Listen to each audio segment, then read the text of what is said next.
Hello दोस्तों आपके अपने चैनल क्लासरूम विद आदित्य में आपका एक बार फिर से स्वागत है। दोस्तों ये वीडियो जो है वो SCERT बेस आधारित है, जो यूपी बोर्ड में या यूपी में बेसिक शिक्षा परिषद में जो किताबें चलती हैं, ठीक है, क्लास 6, 7, 8, तो उसमें से एक बुक पर ये आधारित वीडियो है जो बेसिकली साइंस का वीडियो है। और ये बनाया गया है जूनियर एडेड वालों के लिए, साथ में जो सुपर टेट की तैयारी करते हैं यूपी की उसके लिए, और जो यूपी टेट की तैयारी करते हैं उनके लिए।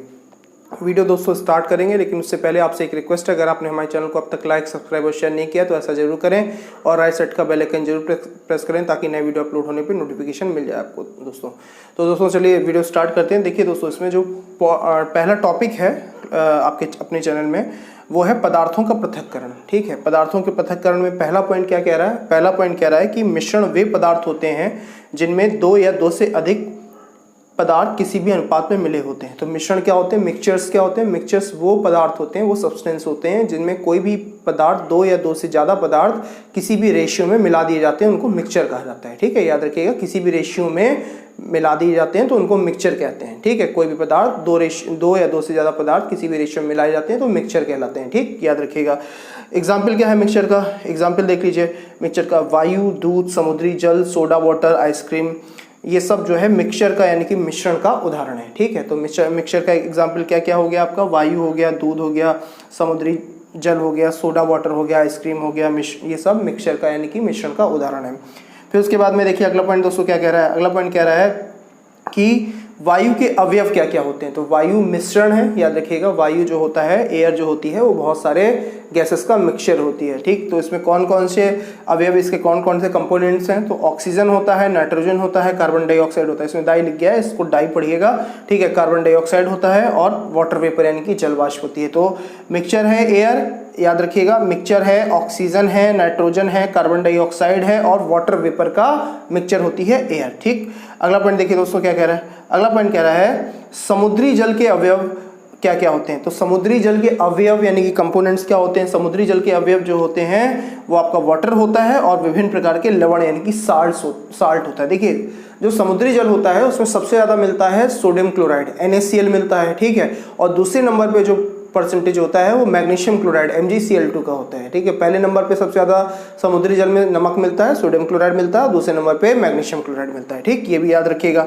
अब देखिए आइसक्रीम के कंपोनेंट पूछ रहा है कि आइसक्रीम के कंपोनेंट क्या होते हैं। तो आइसक्रीम के कंपोनेंट दूध होती है और शक्कर होती है, मेन रूप से दूध और शक्कर होती है। ठीक है, इसके अलावा और जो भी आप एक्स्ट्रा एड ऑन करना चाहें तो वो कंपोनेंट के रूप में सामने आ सकता है। ठीक है, अवयव के रूप में सामने आ सकता है। अब देखिए सोडा वाटर का कंपोनेंट पूछ रहा है कि सोडा वाटर का कंपोनेंट क्या क्या होता है। तो सोडा वाटर के जो अवयव होते हैं उसमें खाने का सोडा यानी कि सोडियम बाइकार्बोनेट NaCO3 होता है। ठीक है, NaH, अगर किसी फॉर्मूले में बीच में एक H आता है तो उसको बाई के रूप में पढ़ते हैं, ये याद रखिएगा। तो सोडियम बाइकार्बोनेट होता है, जल का मिश्रण, ये सोडा वाटर कहलाता है। ठीक है, यानी कि सोडा वाटर या ड्रिंकिंग सोडा कहलाता है। ठीक, अगला पॉइंट देखिए दोस्तों क्या कह रहा है? अगला पॉइंट कह रहा है कि मिश्रण दो या दो से अधिक पदार्थों से मिलकर बने होते हैं। मिश्रण में मिश्रित अवयवों के सभी गुण मिलते हैं, जैसे नींबू व चीनी के शरबत में मीठा और खट्टापन दोनों मिलता है। ठीक है, तो देखिए दोस्तों, जो मिश्रण की बात कर रहा है, मिक्सचर की बात कर रहा है, तो वो ये कह रहा है कि मिश्रण जो होता है वो दो या दो से अधिक पदार्थों से मिलकर बना होता है। ठीक है, दो या दो से अधिक पदार्थों से मिलकर बना है। ठीक है, और उसमें अवयव के जो मिलाया गया है उसमें सभी गुण उसके विद्यमान होते हैं। जैसे अगर नींबू का शरबत बनाए तो नींबू का शरबत एक मिश्रण का उदाहरण है, उसमें खट्टापन भी होगा, मीठापन भी होगा। खट्टापन नींबू का होगा, मीठापन चीनी का होगा, इसलिए दोनों के गुणधर्म यानी कि प्रॉपर्टीज मिलेंगी। इस कारण से नींबू का शरबत एक मिश्रण का उदाहरण होता है। अगला पॉइंट देखिए दोस्तों क्या कह रहा है? अगला पॉइंट कह रहा है कि शुद्ध पदार्थ क्या होते हैं। शुद्ध पदार्थ वे पदार्थ होते हैं जिनमें केवल एक ही प्रकार का पदार्थ पाया जाता है और इनके कण समान होते हैं, जैसे सोना, चांदी, लोहा, नमक, शक्कर आदि। तो प्योर सब्सटेंस की बात करें तो प्योर सब्सटेंस क्या होता है? जिसमें एक ही प्रकार का पदार्थ मिले। ठीक है, उसका मिक्सचर ना मिले, ठीक है, अलग अलग चीजें ना मिले, एक ही प्रकार का पदार्थ मिले, वो आपका शुद्ध पदार्थ का एग्जाम्पल है। तो सोना, चांदी, लोहा, नमक, शक्कर, ये सब शुद्ध पदार्थ का एग्जाम्पल है। फिर देखिए अगला पॉइंट दोस्तों क्या कह रहा है? अगला पॉइंट कह रहा है शुद्ध पदार्थ भी तत्व और यौगिक में बटे होते हैं। तो शुद्ध पदार्थ जो होते हैं वो भी तत्व और यौगिक में बटे होते हैं। ठीक, ध्यान रखिएगा। फिर अगला पॉइंट देखिए दोस्तों क्या कह रहा है? अगला पॉइंट कह रहा है शुद्ध पदार्थों का संगठन निश्चित होता है। ये निश्चित लिखा हुआ है। ठीक है, शुद्ध पदार्थों का संगठन निश्चित होता है, जबकि मिश्रण का संगठन निश्चित नहीं होता। ये याद रखिएगा, शुद्ध पदार्थ यानी कि प्योर सब्सटेंस, उनका कंपोजिशन और उनका जो संगठन होता है वो निश्चित होता है, जबकि जो अशुद्ध मिश्रण होते हैं, ठीक है, मिक्सचर्स होते हैं, उनका संगठन निश्चित नहीं होता, उसमें कुछ भी कम या ज्यादा हो सकता है। ठीक, याद रखिएगा। अगला पॉइंट देखिए दोस्तों क्या कह रहा है, शुद्ध पदार्थों की अपनी विशेषता और गुण होते हैं, जैसे नमक, चीनी, जबकि मिश्रण के गुण उनके अवयवों पर निर्भर करते हैं, जैसे शरबत और चाय। तो जो भी प्योर सब्सटेंस है उनके खुद की अपनी प्रॉपर्टीज होती हैं, जैसे नमक और चीनी की अपनी खुद की प्रॉपर्टी है, एक नमकीन है, एक मीठा है। लेकिन अगर हम मिश्रण की, मिक्सचर की बात करेंगे तो उनके अवयव पे जो कंपोनेंट मिलाए गए हैं उसको बनाने के लिए, उस पर डिपेंड करती है उस मिक्सचर की प्रॉपर्टी। जैसे अगर शरबत की बात करेंगे, नींबू के शरबत की, तो उसमें खट्टापन भी मिलेगा और मीठापन भी मिलेगा, शक्कर और नींबू का। ठीक, उसी तरीके से चाय में दूध की भी प्रॉपर्टी होगी, पानी की प्रॉपर्टी होगी, चाय की पत्ती की प्रॉपर्टी होगी। ठीक है, इस तरीके से जो है उसमें चाय के गुण भी उसके कंपोनेंट के हिसाब से मिलेंगे। वो मिक्सचर है, चाय का एग्जांपल क्या है, मिक्सचर का हो गया। फिर अगला पॉइंट देखिए दोस्तों क्या कह रहा है, अगला पॉइंट कह रहा है शुद्ध पदार्थ में उसके अवयव दिखाई नहीं देते। तो शुद्ध पदार्थ में उसके जो कंपोनेंट होते हैं वो दिखाई नहीं देते हैं। ठीक है, अतः इसे समांग यानी कि होमोजेनस मिक्सचर कहा जाता है। एक जैसा, समांग का मतलब होता है एक जैसा मिश्रण कहा जाता है, जबकि मिश्रण समांग या विषमांग दोनों हो सकते हैं। ठीक है, जो शुद्ध पदार्थ होते हैं वो हमेशा समांग होते हैं, ठीक है, होमोजेनस होते हैं, जबकि जो मिक्सचर होते हैं वो होमोजेनस और हेटेरोजेनस दोनों हो सकते हैं, यानी कि समांग भी हो सकते हैं और विषमांग भी हो सकते हैं। जैसे शरबत समांग है, जबकि जल और बालू का मिश्रण विषमांग है। समांग का मतलब है आपको प्रॉपर रूप से उसमें घुला हुआ है और आपको उसमें अलग अलग आप उसको नहीं कर सकते, लेकिन जो जल और बालू का अगर मिश्रण है तो जल और बालू को पृथक किया जा सकता है। ठीक है, विभिन्न प्रक्रियाओं के द्वारा पृथक किया जा सकता है। ठीक, याद रखिएगा। तो शरबत समांग का उदाहरण है, समांग मिश्रण का उदाहरण है, जबकि जल और बालू का जो मिश्रण है वो विषमांग का एग्जाम्पल है, हेटेरोजेनस का एग्जाम्पल है। ये अच्छे से याद रखिएगा। ये एग्जाम्पल के तौर पर आप लोगों से पूछ सकता है कि समांग का एग्जाम्पल कौन सा है, विषमांग का एग्जाम्पल कौन सा है। ठीक, फिर देखिए अगला पॉइंट दोस्तों क्या कह रहा है, किसी तत्व माफ करिएगा, तत्व किसी पदार्थ की मूलभूत इकाई होती है। तो जो तत्व होता है, एलिमेंट होता है, वो किसी भी पदार्थ की फंडामेंटल यूनिट होती है। ठीक, तत्व के अणुओं में केवल एक ही प्रकार के परमाणु होते हैं, जैसे कि लोहा, तांबा, चांदी, ऑक्सीजन आदि में। तो दोस्तों ये क्या कह रहा है, जो तत्व होते हैं किसी पदार्थ की मूलभूत फंडामेंटल यूनिट होती है। कोई भी पदार्थ जो होता है वो हमेशा तत्वों से, एलिमेंट से मिलकर ही बना होता है। ठीक, तत्व के अणुओं में केवल एक ही प्रकार के परमाणु होते हैं, एक ही प्रकार के जो है वो परमाणु होंगे। ठीक, जैसे लोहा, तांबा, चांदी आदि में, ऑक्सीजन आदि में एक ही प्रकार के परमाणु विद्यमान होंगे। फिर अगला पॉइंट देखिए दोस्तों क्या कह रहा है, अगला पॉइंट कह रहा है कि एक ही तत्व के एक या एक से अधिक समान प्रकार के परमाणु मिलकर उसी तत्व का एक अणु बनाते हैं। तो अगर कोई तत्व है उसके एक या एक से अधिक परमाणु आपस में मिल जाते हैं तो उस तत्व का मॉलिक्यूल बना देते हैं, यानी कि अणु बना देते हैं। देखिए सबसे छोटी यूनिट क्या है किसी भी तत्व की, वैसे वो कोई भी एलिमेंट होता है वो इलेक्ट्रॉन, प्रोटॉन, न्यूट्रॉन में बटा हुआ होता है, लेकिन अगर वैसे रूप में देखें हम एक फ्री स्टेट में, अनफ्री स्टेट में देखें तो सबसे छोटी यूनिट तत्व की परमाणु मानी गई है। ठीक है, याद रखिएगा किसी भी तत्व की जो सबसे छोटी यूनिट है परमाणु, एटम को माना गया है। लेकिन एटम जो है वो फ्री स्टेट में नहीं रह सकता। ठीक, याद रखिएगा एटम कभी फ्री स्टेट में नहीं रह सकता, लेकिन केमिकल रिएक्शन में यही पार्टिसिपेट करता है, जबकि मॉलिक्यूल फ्री स्टेट में रह सकता है, अणु फ्री स्टेट में रह सकता है और ये केमिकल रिएक्शन में पार्टिसिपेट नहीं करता। ठीक, याद रखिएगा। तो तत्व के परमाणु मिलकर ही अणु का निर्माण करते हैं। जैसे हाइड्रोजन का H लिखेंगे अगर हम, तो हाइड्रोजन का H जो है वो आपका एटम है, जबकि H2 जो है वो आपका मॉलिक्यूल है, यानी कि अणु है। ठीक, याद रखिएगा। अब देखिए अगला पॉइंट दोस्तों क्या कह रहा है कि तत्व एवं उनसे मिलकर बने अणुओं का गुण समान होता है। कि अगर तत्व एवं उनसे कोई समान तत्व है, उनके जो अणु आपस में अगर मिलकर के, परमाणु आपस में मिलकर अणु बनाते हैं तो उनका जो गुणधर्म होता है वो समान होता है। ठीक, याद रखिएगा। अगला पॉइंट देखिए दोस्तों क्या कह रहा है, अगला पॉइंट कह रहा है यौगिक के अणु दो या दो से अधिक विभिन्न प्रकार के परमाणुओं से मिलकर बने होते हैं। ठीक है, जैसे कि H2O और उसके बाद में H2O2 यानी कि हाइड्रोजन पेरोक्साइड और जल। यौगिक यानी कि कंपाउंड की बात कर रहा है, तो कंपाउंड की बात कर रहा है तो कह रहा है कि यौगिक के जो अणु होते हैं दो या दो से अधिक विभिन्न प्रकार के परमाणुओं से मिलकर बने होते हैं। तो 2 या 2 से ज्यादा प्रकार के परमाणुओं से मिलकर के किसी यौगिक के अणु बनते हैं, ठीक है। जैसे कि हाइड्रोजन परऑक्साइड को देखिए और वाटर को देखिए तो H2O, तो इसमें पानी भी है, हाइड्रोजन का भी मॉलिक्यूल है, इसमें ऑक्सीजन का भी मॉलिक्यूल है। तो जो यौगिक का एग्जाम्पल है आपका क्या, आपका एग्जाम्पल है आपका पानी, ठीक है। वैसे हाइड्रोजन परऑक्साइड में हाइड्रोजन भी है और साथ में ऑक्सीजन भी है, ठीक है। तो हाइड्रोजन परऑक्साइड का एग्जाम्पल क्या है, ये भी यौगिक का एग्जाम्पल है। तो पानी भी यौगिक है, हाइड्रोजन परऑक्साइड भी यौगिक है, ये याद रखिएगा, ये पूछ सकता है, ठीक। अगला पॉइंट देखिए दोस्तों क्या कह रहा है। अगला पॉइंट कह रहा है कि यौगिक के गुण उनके अवयवी तत्वों के गुणों से सर्वथा भिन्न होते हैं। तो अगर कोई यौगिक है तो उसके जो गुण हैं, उसके जो कंपोनेंट हैं, जिसने मिलकर के यौगिक को बनाया है, उनसे बिल्कुल अलग प्रॉपर्टी होल्ड करता है कोई भी कंपाउंड यानी कि यौगिक। जैसे समान ताप पर हाइड्रोजन व ऑक्सीजन गैसें हैं, ठीक है। अगर कॉमन टेम्परेचर देखें तो वो सामान्य एटमॉस्फेरिक टेम्परेचर पे आपको जो गैसेस के रूप में मिलेगा, हाइड्रोजन और ऑक्सीजन मिलेगी। लेकिन जब वो मिल जाते हैं तो जल द्रव का रूप ले लेता है, ठीक है। तो देखो अगर देखें कि हाइड्रोजन और ऑक्सीजन जो है नॉर्मल टेम्परेचर पे गैसेस हैं, ठीक है। लेकिन अगर ये दोनों आपस में मिल गए, यानी कि हाइड्रोजन के जलने से ऑक्सीजन की उपस्थिति में जब हाइड्रोजन बर्न होता है तो वाटर बनता है, ठीक, याद रखिएगा। तो हाइड्रोजन के जलने से वाटर बन जाता है यानी कि द्रव बन जाता है, ठीक। जबकि सामान्य ताप पे वो गैस है, लेकिन अगर इन दोनों ने क्रिया कर ली तो वो द्रव बन जाएगा यानी कि लिक्विड बन जाएगा। प्रॉपर्टी चेंज हो गई कि नहीं चेंज हो गई, बिल्कुल चेंज हो गई, ठीक है। तो वही बात कह रहा है कि यौगिक के जो गुण धर्म होते हैं उनके पार्टिसिपेंट एलिमेंट एटम से या उनके पार्टिसिपेंट सब्सटेंस से बिल्कुल अलग प्रॉपर्टी वाले होते हैं, ठीक, याद रखिएगा। फिर अगला पॉइंट देखिए दोस्तों क्या कह रहा है। अगला पॉइंट कह रहा है मिश्रण 2 प्रकार के होते हैं, जैसे समांगी मिश्रण होमोजेनस, और दूसरा कह रहा है विषमांगी मिश्रण यानी कि हेट्रोजेनस, ठीक है।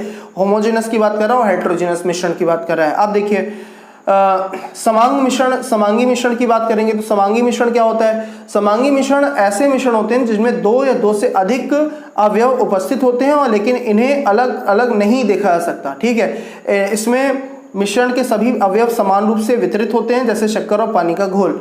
तो समांगी यानी कि होमोजेनस मिक्सचर में जैसे शक्कर और पानी का घोल है, तो इसमें शक्कर और पानी जो दोनों हैं वो बिल्कुल समान रूप से वितरित हैं और इनको अलग अलग रूप में नहीं हम देख सकते, अलग अलग प्रॉपर्टी के रूप में नहीं देख सकते। तो ऐसा जो मिक्सचर होगा वो आपका समांगी मिश्रण होगा, ठीक, याद रखिएगा। ये समांगी मिश्रण का एग्जाम्पल है, ठीक है। फिर उसके बाद में विषमांगी मिश्रण की बात कर रहा है। विषमांगी मिश्रण क्या है। विषमांगी मिश्रण ऐसे मिश्रण होते हैं जिनमें होते हैं ऐसे मिश्रण होते हैं या ऐसे ठोस अथवा द्रव पदार्थ के मिश्रण होते हैं जिनमें उनके अवयवी पदार्थों को सामान्यतः अलग अलग देखा जा सकता है।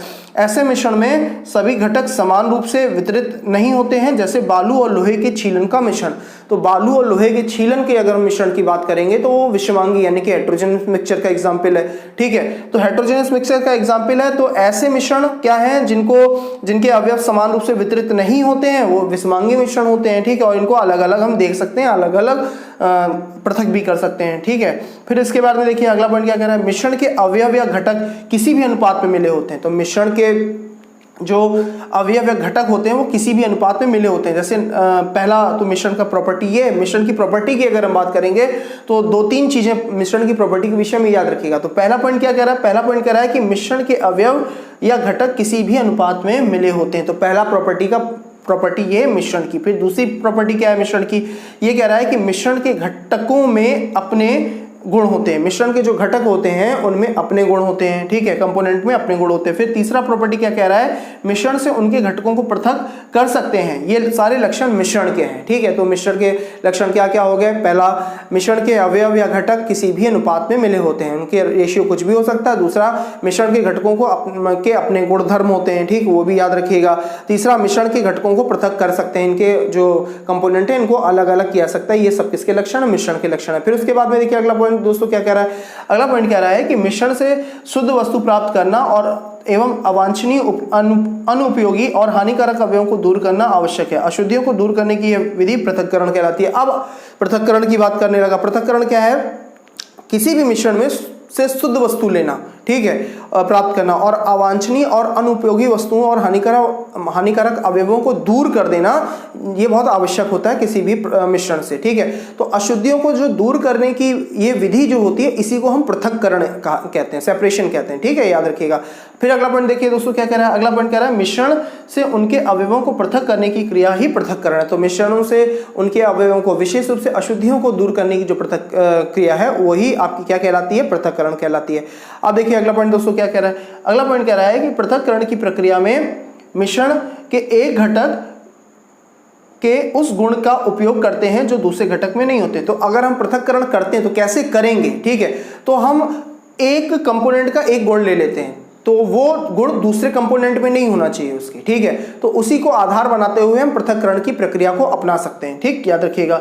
फिर अगला पॉइंट देखिए दोस्तों क्या कह रहा है, मिश्रण से उनके अवयवों को पृथक करने के लिए मिश्रित अवयवों को की विलेयता, चुंबक के प्रति आकर्षण, भार, घनत्व, आकृति, आकार, रंग, गुणों के आधार पर को आधार मानकर पृथक्करण किया जाता है। तो अगर हमें सेपरेशन करना है, अलग करना है, आइसोलेशन करना है, तो हम कैसे करेंगे, तो हम करेंगे मिश्रण के उनके अवयवों को पृथक करने के लिए मिश्रित अवयवों की विलेयता, ठीक है, विलेयता यानी कि जो सॉल्बिलिटी होती है उसकी बात करेंगे। ठीक है, फिर उसके सॉल्वेंसी की बात करेंगे, फिर उसके बाद में चुंबकत्व का गुण अगर है किसी में, ठीक है, मैग्नेटिक प्रॉपर्टी है, ठीक, चुंबक के प्रति आकर्षण है, फिर उसके बाद में भार है अगर, ठीक, फिर उसके बाद में घनत्व है, डेंसिटी है, आकृति है, शेप है, आकार है, रंग है। ठीक है, अगर ये सारे के सारे गुणधर्म हम उठा लें, सारी की सारी प्रॉपर्टी उठा लें और इनको आधार बनाएं, तो हम दो मिश्रणों को या एक मिश्रण से दो अवयवों को पृथक कर सकते हैं। ठीक, ये याद रखिएगा, ये आधार होते हैं पृथक करने के। ठीक, ये याद रखिएगा। तो क्वेश्चन आंसर फॉर्मेट में पूछ सकता है पॉइंट आप लोगों से कि क्या क्या आधार होते हैं।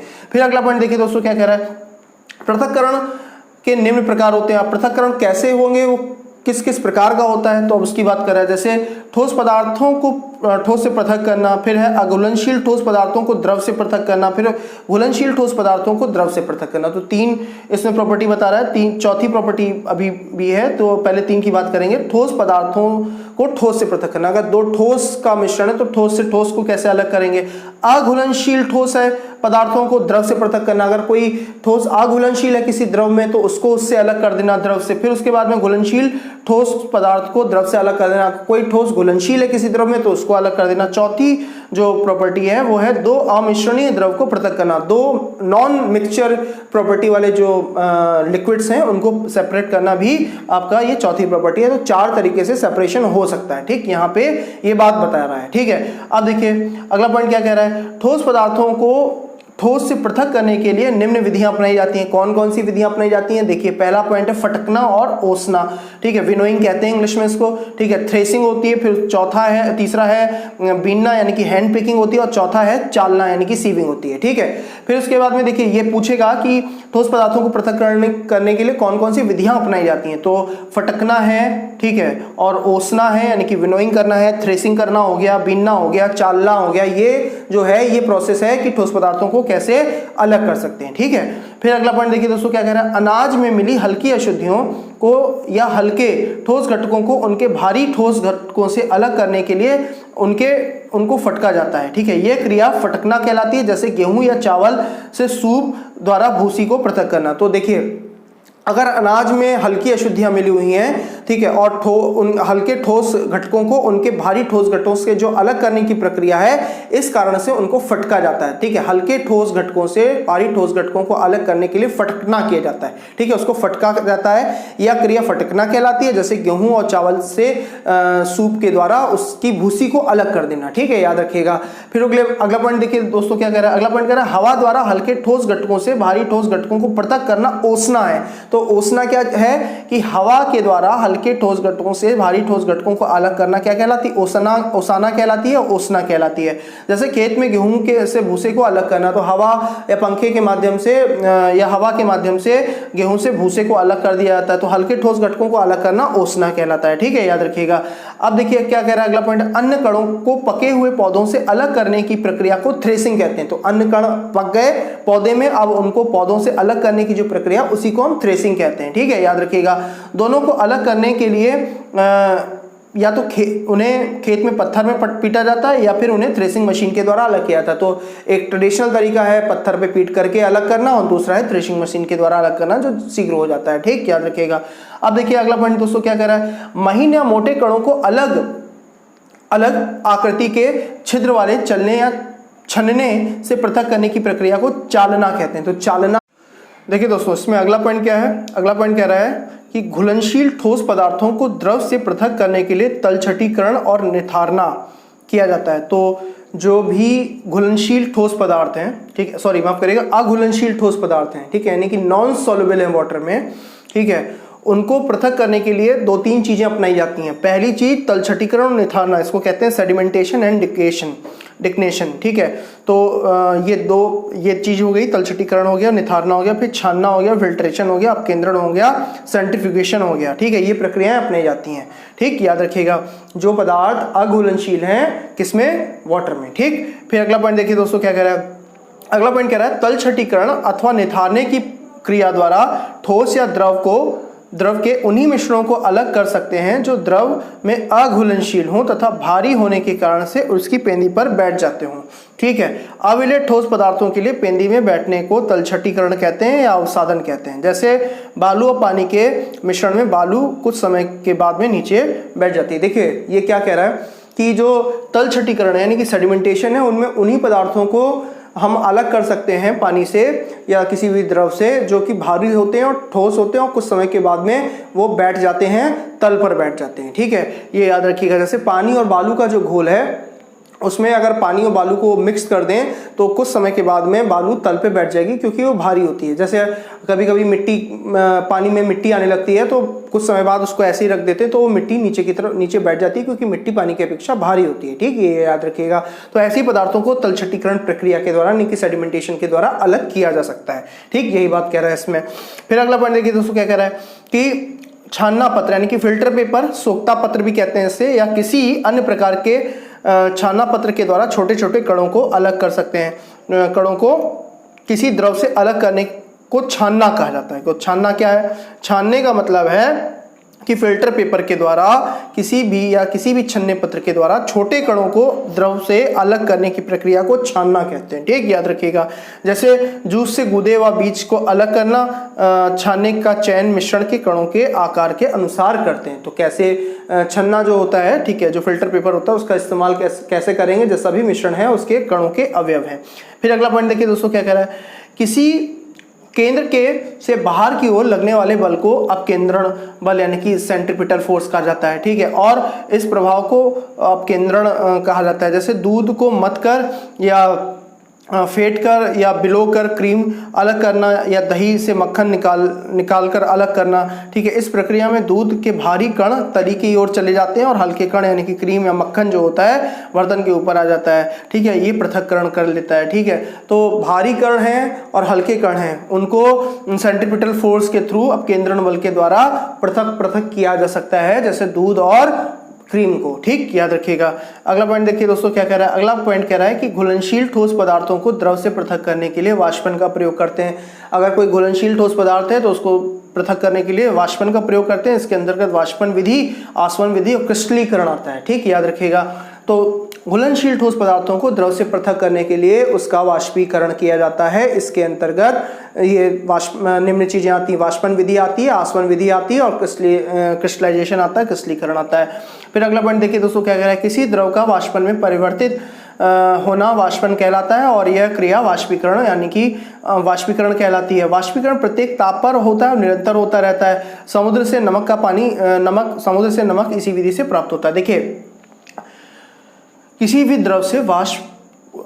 द्रव का वाष्प में परिवर्तित होना वाष्पन है, ठीक है, इवेपोरेशन होता है, ठीक है। और वाष्पीकरण की जो प्रक्रिया होती है हर टेम्परेचर पे होती है। ये कम या धीमी हो सकती है, गर्मियों में फास्ट हो जाती है और उसके बाद में सर्दियों में जो है ये स्लो पड़ जाती है, ठीक, क्योंकि ह्यूमिडिटी के कारण से, ठीक, याद रखिएगा। तो वाष्पन हर ताप पर होता है, ठीक, ये याद रखिएगा, वाष्पन हर ताप पर होता है, ठीक। समुद्र से नमक भी वाष्पन प्रक्रिया के द्वारा ही बनाया जाता है। फिर अगला पॉइंट देखिए दोस्तों क्या कह रहा है, किसी विलयन से वाष्पीकरण और संघनन विधि द्वारा शुद्ध द्रव को प्राप्त करने की प्रक्रिया को आसवन कहते हैं। तो अगर किसी विलयन से वाष्पीकरण करते हैं और संघनन की प्रक्रिया अपनाते हैं तो उससे शुद्ध द्रव जो प्राप्त होता है उसी को आसवन यानी कि डिस्टिलेशन कहा जाता है। ठीक है, शराब इसी विधि से बनाई जाती है। ठीक है, और भी बहुत सारी दवाइयाँ इसी विधि से और बहुत सारी और भी प्रिपरेशन इसी विधि से करी जाती है। देखिए, भाप के द्रव में बदलने की प्रक्रिया को संघनन कहते हैं। भाप जब ठंडी होकर के द्रव में बदलने लगती है तो उसी प्रक्रिया को हम संघनन यानी कि कंडेंसेशन कहते हैं। ठीक, याद रखिएगा। फिर अगला पॉइंट देखिए दोस्तों, क्या कह रहा है, जब किसी द्रव में कोई पदार्थ घुलना बंद हो जाता है तो तब उससे संतृप्त विलयन कहते हैं। सैचुरेटेड सॉल्यूशन क्या है? ठीक है, संतृप्त विलयन वो है जब किसी द्रव में कोई पदार्थ घुलना बंद हो जाए। ठीक है, यानी कि आप एक ग्लास में पानी में शक्कर को घोल लें और वो घुलना बंद हो जाए तो वो संतृप्त हो गई है। ठीक, याद रखिएगा, संतृप्त विलयन है वो। फिर कह रहा है, गर्म करने पर किसी संतृप्त विलयन की विलेयता बढ़ जाती है, यानी कि सॉल्युबिलिटी बढ़ जाती है अगर किसी संतृप्त विलयन को हम गर्म करते हैं। क्यों बढ़ती है? किसी संतृप्त विलयन की विलेयता पुनः बढ़ाने के लिए उसे गर्म करते हैं जिससे उसके अणुओं के बीच के मध्य का अंतरा आणविक स्थान बढ़ जाता है। तो इंटरमोलिकुलर स्पेस बढ़ने के कारण से, यानी कि अंतरा आणविक स्थान बढ़ने के कारण से जो घुलनशील पदार्थ है उसमें और जा करके बैठने लगता है, जमा होने लगता है। इस कारण से वो उसकी सॉल्युबिलिटी बढ़ जाती है, घुलनशीलता बढ़ जाती है। ठीक, याद रखिएगा, उनके मध्य में स्पेस आ जाता है। ठीक है, दो अणुओं के बीच में जहाँ वो भर रहा है जा करके। ठीक है, तथा पदार्थ पुनः उसमें घुलने पर घुलने लगते हैं। ठीक है, घुलना शब्द लिखा हुआ है। जब ऐसे विलयनों को ठंडा करते हैं तो पुनः तब उस घुले हुए पदार्थ के क्रिस्टल हमें प्राप्त होते हैं। यह क्रिया क्रिस्टलीकरण कहलाती है, जैसे फिटकरी का घोल। तो अगर आप कोई विलयन संतृप्त है यानी कि सैचुरेटेड है, उसमें आपको गर्म किया आपने उसको, वो सैचुरेट हुआ, दो मॉलिक्यूल के बीच में स्पेस आ गया, आपने उसको घोला और फिर ठंडा किया। ठंडा करने के बाद में आपको क्रिस्टल प्राप्त हो जाएंगे। शक्कर के भी ऐसे प्राप्त हो सकते हैं और यहाँ पे फिटकरी का एग्जाम्पल आपको दिया हुआ है। ठीक, याद रखिएगा। फिर अगला पॉइंट देखिए दोस्तों, क्या कह रहा है? अगला पॉइंट कह रहा है कि दो अमिश्रणशील द्रवों को पृथक करने के लिए पृथककारी कीप का प्रयोग कर सकते हैं तथा स्टॉप कॉक के सहायता से दोनों द्रवों को अलग कर सकते हैं, जैसे पानी और मिट्टी के तेल का मिश्रण। ठीक, तो दो अमिश्रणशील अगर द्रव हैं, नॉन मिक्सर हैं, ठीक है, मिक्स नहीं हो सकते। ठीक है, इन द्रवों को पृथक करने के लिए क्या करते हैं? तो इसके लिए हम पृथककारी कीप का इस्तेमाल करते हैं तथा स्टॉप कॉक की सहायता से दोनों द्रवों को अलग कर लेते हैं, और जैसे पानी और मिट्टी के तेल का मिश्रण। ठीक, याद रखिएगा, ये अमिश्रणशील द्रव की बात कर रहा है। ठीक है, पृथककारी कीप की बात कर रहा है, स्टॉप कॉक की बात कर रहा है। ठीक, अगला पॉइंट देखिए दोस्तों, क्या कह रहा है? लोहे की वस्तुओं को किसी मिश्रण से पृथक करने के लिए चुंबकीय पृथक्करण विधि का उपयोग करते हैं। यह विधि मुख्यतः बड़े बड़े कारखानों में रद्दी मिश्रण से लोहे के अवयवों को पृथक करने के लिए उपयोग करती है, क्योंकि चुंबक की तरफ लोहा खिंच जाता है तो लोहा को अलग करने के लिए चुंबक का प्रयोग करते हैं और ये चुंबकीकरण विधि कहलाती है। ठीक है, अगला पॉइंट देखिए दोस्तों, क्या कह रहा है? रंगों को पृथक करने के लिए क्रोमेटोग्राफी का प्रयोग करते हैं की विधि जो है क्रोमेटोग्राफी कहलाती है। रंगों में पाए जाने वाले विभिन्न प्रकार के अवयवों को पृथक करने के लिए क्रोमेटोग्राफी का प्रयोग किया जाता है। ठीक, याद रखिएगा। अगला पॉइंट देखिए दोस्तों, क्या कह रहा है? कुछ ठोस पदार्थ गर्म करने पर या कुछ ठोस पदार्थ बिना गर्म किए बिना द्रव में बदले सीधे वाष्प में बदल जाते हैं और ठंडा करने पर पुनः वाष्प से सीधे ठोस में बदल जाते हैं। ये प्रक्रिया ऊर्ध्वपातन यानी कि सब्लिमेशन कहलाती है। जैसे कपूर हो गया, ठोस आयोडीन हो गया, नौसादार यानी कि अमोनियम क्लोराइड हो गया, नैफ्थलीन बॉल्स हो गई।